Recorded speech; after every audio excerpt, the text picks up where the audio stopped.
Hi there, my name is Skye and I'd love to be your new favorite art teacher. This week, take a trip with me to Plumeria Beach. I'll take you along with me every step of the way. Thanks for being here. Let's jump in.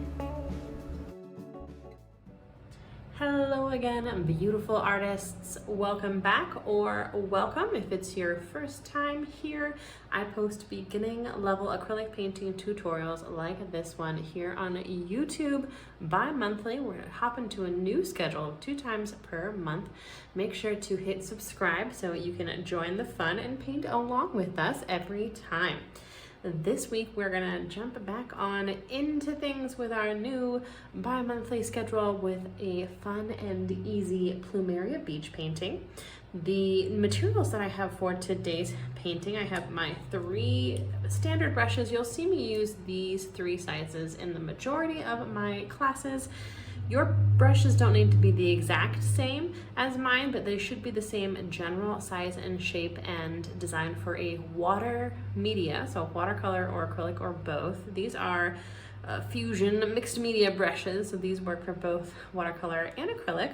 You keep them nice and clean. I have about a 3/4 inch wash brush. This is a size 16, something around that size you'll need for the background. And then I use 2 detail brushes. One is a size 8. This is sort of just like a medium-sized pointed brush, and then I have a smaller pointed brush for my details.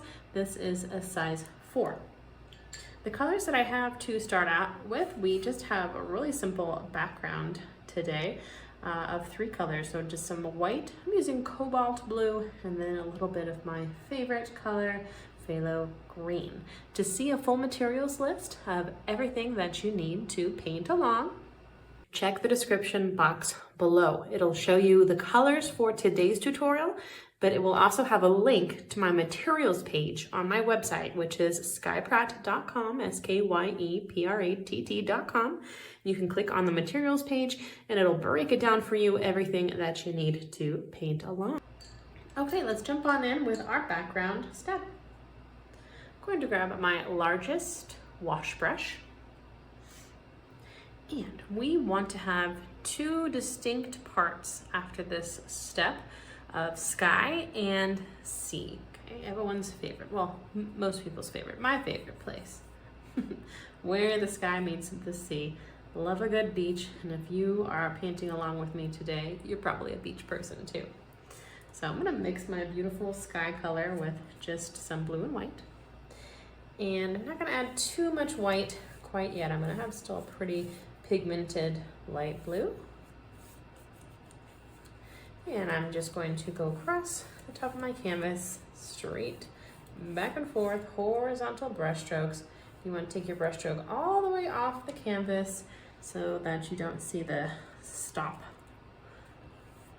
mark of the brush stroke paint. A little bit of white. We're going to start working our way down and lightening things a little bit. So this is already a pretty light color, so I'm just not washing my brush and I'm just going in with some white. You could rinse out your brush and mix up a lighter light blue and then kind of blend the 2 together. But since it's just a really simple gradation today, you can also just kind of blend right on the canvas. So I want it to fade into white here, about half of the way down your canvas. Okay, a little bit of streakiness is good. And now, so we're at very, very light blue, almost white. And now that's gonna be our horizon line. I'm going to mix up gorgeous color, sort of a turquoise blue water, my favorite. So beautiful. And I still have my wash brush, my biggest brush. I'm using it to its side though, rather than flat, to come in to create a horizon line a little bit up into that white. It's okay if it blends a little bit, but I want to have it pretty dark further off in the horizon. since the water would be deeper out there. Great. And now we have our beach color. Let's grab a little bit of white, and I think I might even take it a little more turquoise, since I really want to feel tropical with this. And in a very similar way to the sky, we're going to create a gradation, taking our beautiful deep teal into a lighter teal. And the same way that we finished with white at the bottom, we're going to also have white, so like the frothy wave breaks, but a little bit of teal is fine still as well. Down here you don't have to go all the way to white, unless you want to come back and add a few swipes, but it's sort of like we're walking down a trail, and out in the distance we see this beautiful beach, but it's after these plumerias that we need to work our way through before we get the full picture. So that's where my head was, at least. I went to Hawaii many, many years ago, so it's sort of an ode to that kind of scene. But let's actually take a quick break now and let this first layer dry, and then we will come back with our middle and foregrounds here after a quick break. All right, so step away, let your background dry, and I'll see everyone in a few. Okay, welcome back, artists. We have a dry tropical background. I kept those same colors on my palette paper because I'm going to use this green again, maybe a little bit of blue, and I did put a little bit of extra clean white here on my palette paper, as well as some cadmium yellow. I rinsed my brushes, got some fresh water.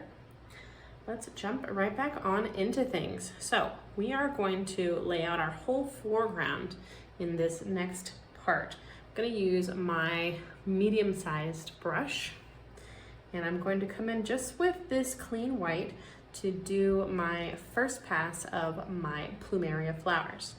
So we want to do a star shape with our brush strokes. What I like to do is do one brush stroke first, and then I'm going to sort of do like a little triangle shape, and then I'll have two more brush strokes in between, so you can see that's like a star shape.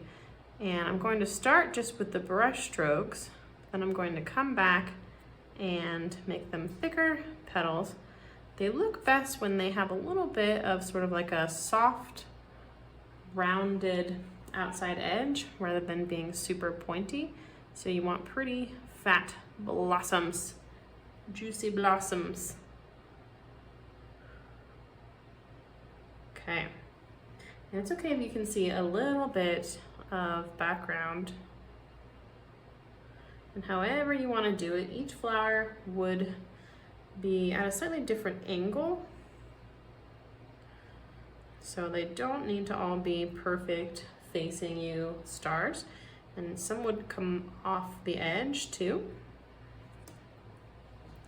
I'm going to have kind of like a cluster over there, and then maybe leave a little space, since I want to still have a little bit of a peekaboo of my ocean. Like you parked your rental car half-mile away and you had to hike down to the beach, and there you finally see it in between these beautiful Plumeria bushes.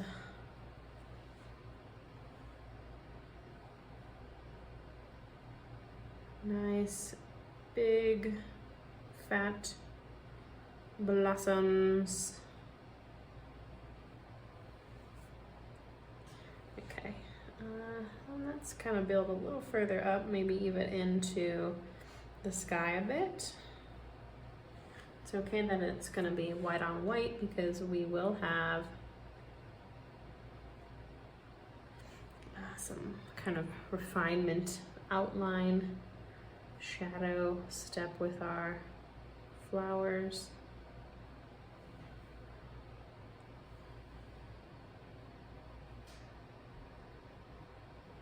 Okay, plenty of blossoms.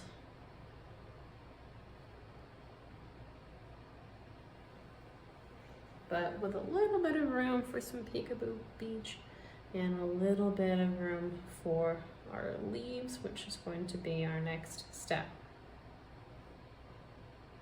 Okay, but one nice layer of white. Even the direction that you put your brush strokes matters.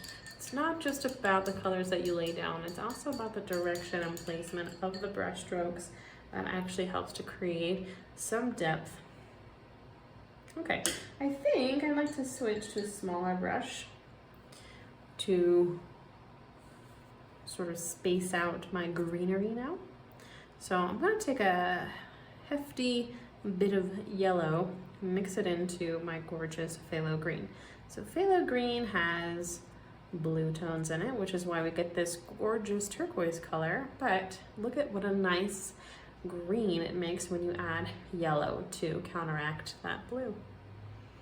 Okay, and then these are pretty big leaves in comparison to the blossoms. So we're going to be really careful, which is why I'm using this smaller brush,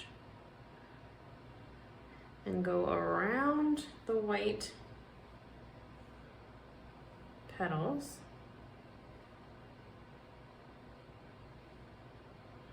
Which is a little bit tedious. We alternatively could have done like a in-between layer.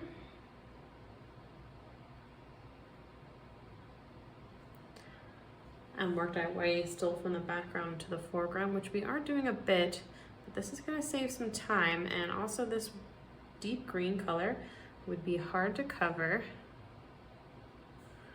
with our white blossoms. So I'm going to just be patient and create these big leaves around the white blossoms, being mindful that even though we need to sort of scoot around things, you're going to want to come back over those brush strokes to get everything neat and tidy looking. Let's go ahead and just make this go all the way down.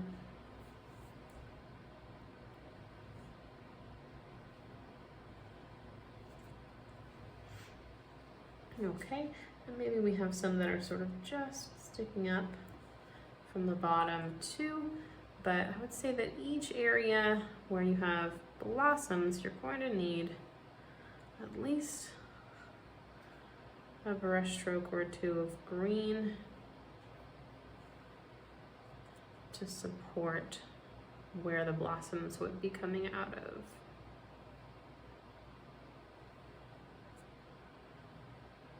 We had Plumeria bushes growing up. I grew up on the central coast of California. Very lucky to have been there for sure. It's a gorgeous place that I like to return to periodically.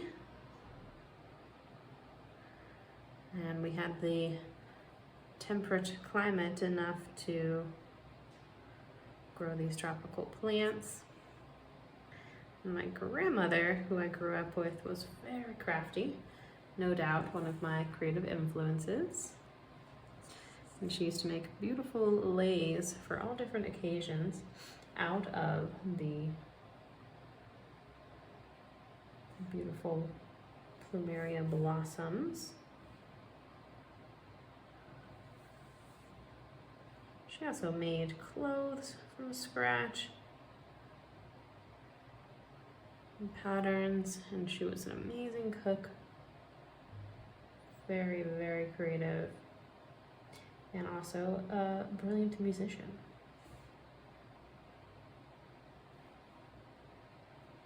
A natural on the piano and with her voice,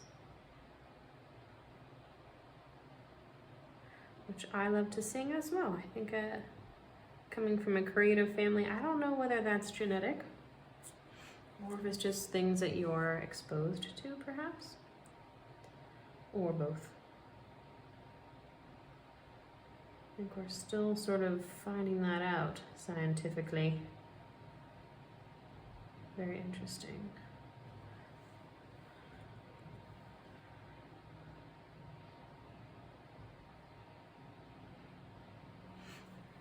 They almost look like surfboard shapes, which I think is appropriate.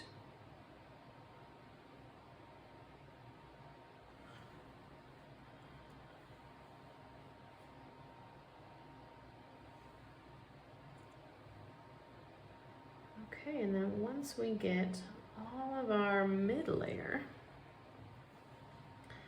spaced out and filled in, we are also going to take one more short break.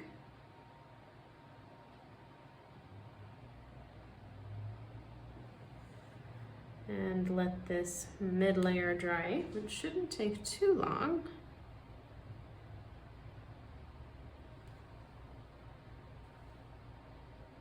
Just refining things a little bit before I let it dry.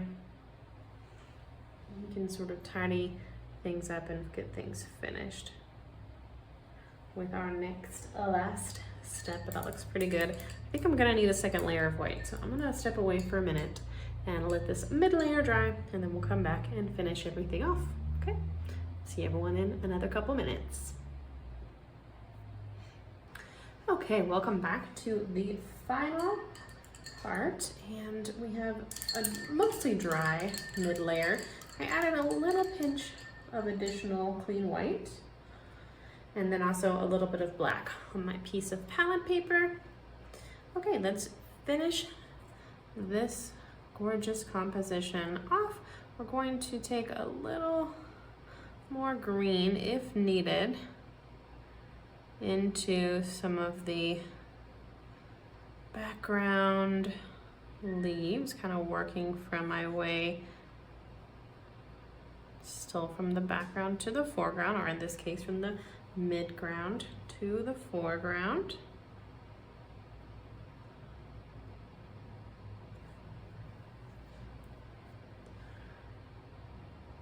This is a very dark color. It doesn't really have the best coverage power though, so sometimes it just needs a second coat.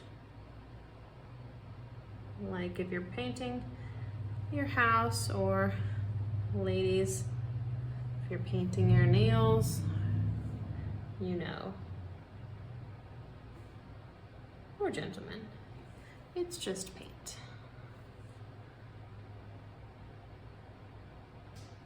Okay, that's looking good.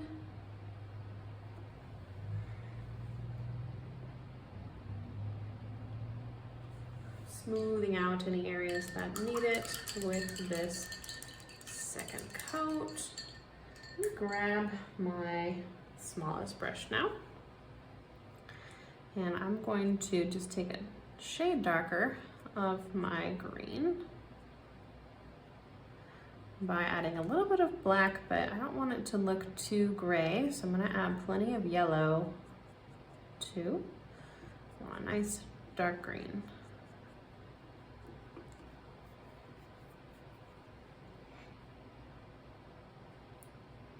Okay, and I'm going to use that just along the outside edge of my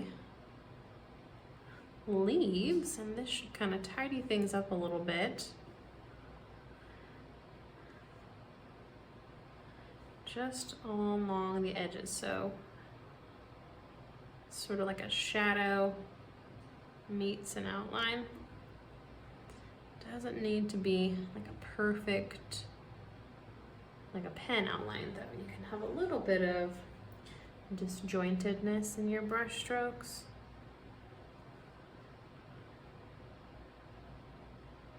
Kind of adds to the painterly look, if you will.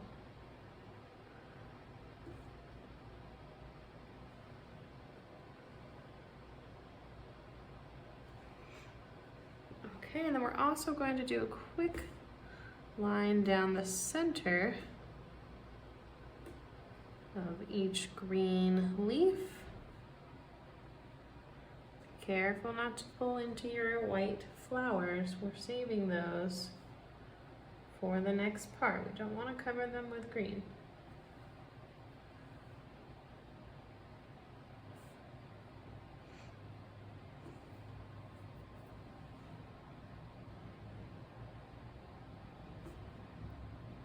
Along the outside edge and down the center.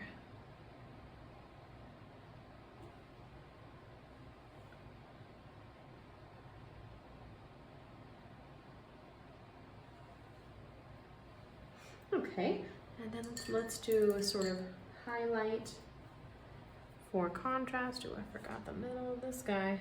Oop.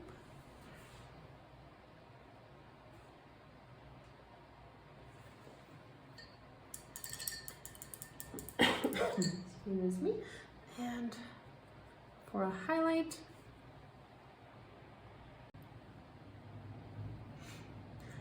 I'm going to do yellow into the green, maybe a tiny pinch of white, not too much. And just do a quick highlight in some of those areas. Just a quick pass of the brush or two. Doesn't matter if they're a little chunky. Just something interesting to draw the eye rather than just one solid color.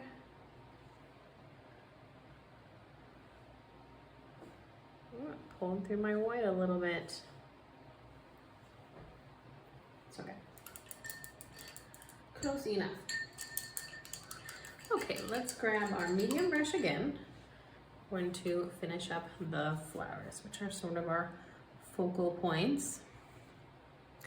So we want to take our time with them and make sure they look as pretty as we can make them. So that will mean a fresh coat of white paint. You can see what a difference that makes. And I'm taking this opportunity to really refine my shape too. And being mindful of my brush stroke direction, kind of leading all to the center of that star shape that they all create.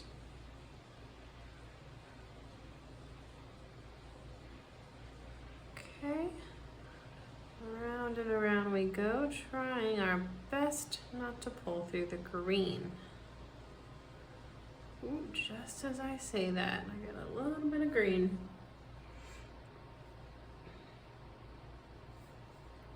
Gotta work strategically today. Those little details make all the difference.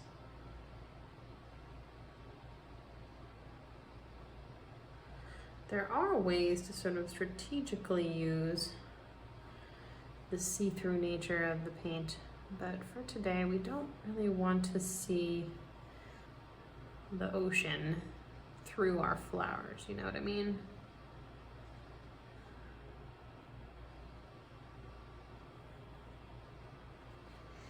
Solid white flowers and yellow, which we're going to add in just a moment.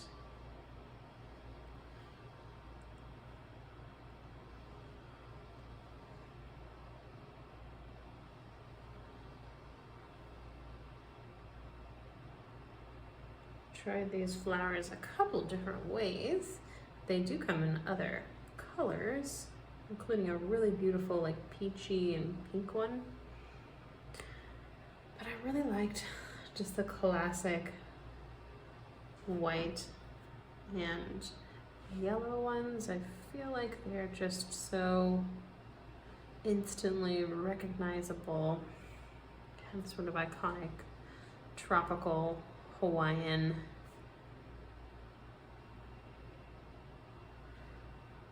I think it's time for another beach vacay. Cute. Let's grab a little bit of clean yellow, no green, I'm going to mix it in with my white a bit. And then I'm going to come into my flowers and add a quick brush stroke right in the center, coming out like little mini versions of the white petals right underneath the first ones.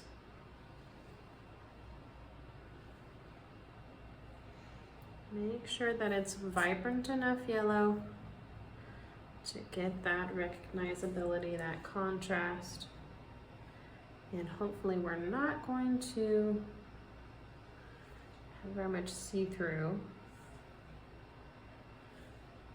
anymore. So our flowers should be looking pretty solid.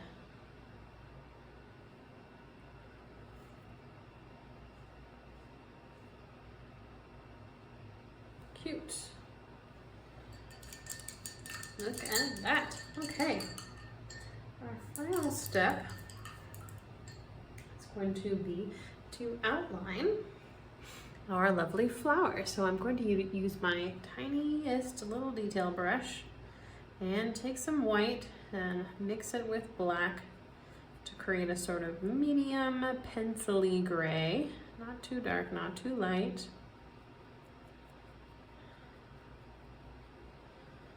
Looks about right to me. Like a light pencil gray. Okay, and then these are sort of like the final brush strokes, so they're pretty important. What I want to do is I want to take each petal down a little bit into the center, along the outside and down into the center, but just on one side. And it's going to create this sort of spiral shape. And I probably should let this layer dry too, but I'm too impatient. And that's going to create that spiral look, which is also so recognizable for these blossoms in particular. What my paint is doing is sort of carving through the layers. The amount of pressure I have on my brush is like tiny, tiny, tiny, tiny. And then we'll do a quick little tap of gray in the middle of the flower as well. I don't want to overwork things.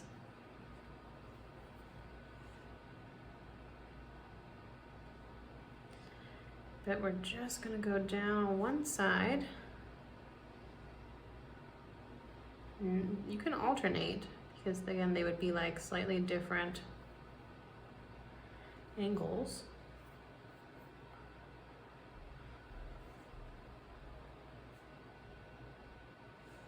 Creating that spiral.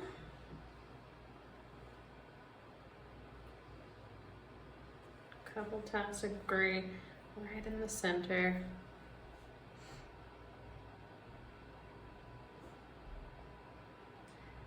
And we're also not worried about it being a perfect outline. Giving it some of that painterly, fluid feeling.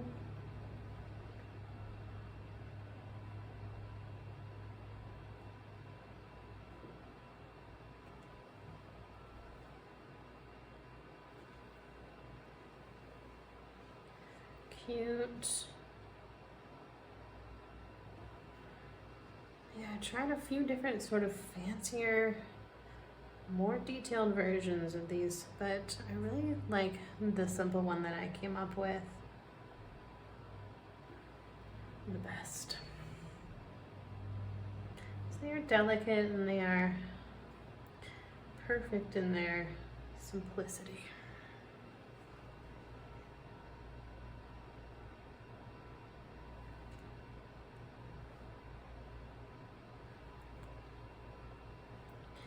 Couple dots in the center of that gray, which it's okay if it mixes with the yellow a bit.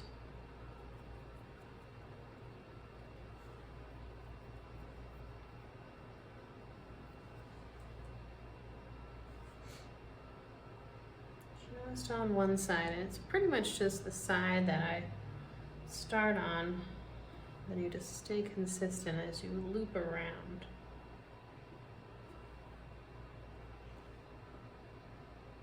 And the gray is a very neutral color, like pencil color. So we can kind of just cover our bright colors with it. But if you're getting a lot of pull through, it's also okay to pause me for a minute and come back when it's a little drier.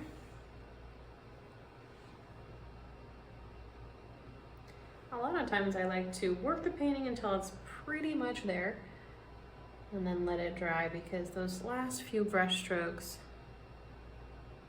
really do matter.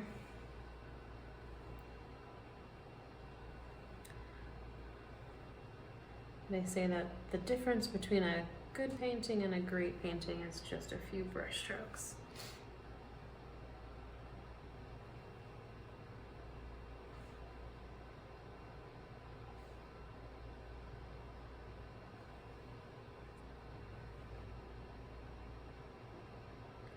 Very whimsical and simple and fun.